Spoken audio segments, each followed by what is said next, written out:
Hey guys, Bryan Buhr with Berkshire Hathaway, and welcome to this edition of What Am I Signing? This is 1 year's worth of real estate transactions, a lot of paper. And with more and more forms being signed electronically, people need the opportunity to really learn about what they're signing. So hopefully these videos help. Let's get into today's form. Today we're gonna look at a Minnesota form, and probably one of the most important forms you're gonna see, even though it is just a disclosure, not a contract, but it is one that I feel maybe gets blown over a little more than it should be. And it's the Agency Relationships in Real Estate Transactions form. So what this form is gonna do is kind of explain to a potential client what type of representation they want. So let's get into it. So here's the first paragraph. Minnesota law requires that early in any relationship, real estate brokers or salespersons discuss with consumers what type of agency, representation, or relationship they desire. The available options are listed below.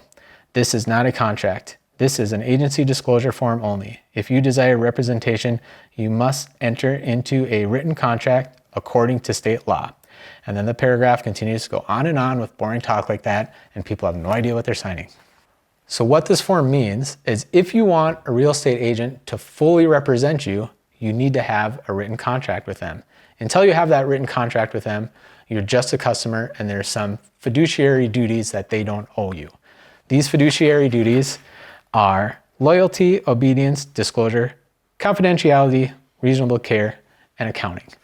So like I said, until you sign that contract, if you're working with an agent and he's just showing you homes, that's really all they are. They're just someone there to open doors for you. So the rest of this form just kind of breaks down those duties that agents own to either buyer, seller, dual agency, which is a little goofy, or facilitator. So long story short, once you enter a written contract with a real estate agent to list your house, they are considered a seller's broker and they owe you all those fiduciary duties we talked about.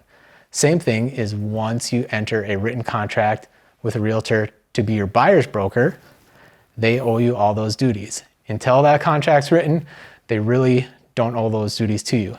And the thing to keep in mind is, as you're looking at properties, especially if you're looking at a property with a listing agent and you're not under contract with anyone, all those fiduciary duties that they owe to their seller, they don't owe to you. And technically, anything you say that can be used against you in negotiations, they have to disclose with the seller. Another thing that it talks about is dual agency. So dual agency gets a little tricky because some of the duties that a real estate agent would normally owe to the seller, they can't disclose because they're working with the buyer as well. So that is a situation where a contract like this is very important and you really, really need to understand what you're agreeing to, and also you really need to trust the agent to do a good job on both sides. Another option is called a facilitator. Now, a facilitator is someone that is basically helping you through forms. They don't owe these fiduciary duties to either side. Some instances where you'd want a facilitator, say someone's gonna purchase a house from a relative, maybe they already have agreed upon price. You know, they don't need to pay commissions for marketing and staging. It's something that's, you know, a family sale and they just need some help with paperwork. That would be a good spot to use a facilitator.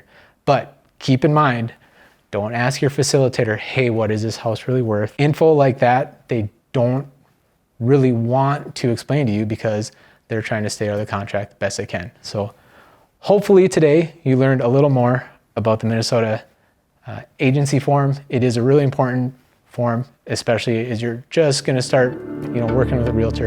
You really need to know what you're signing up for. So hope to see you guys next time and we'll get into a different form.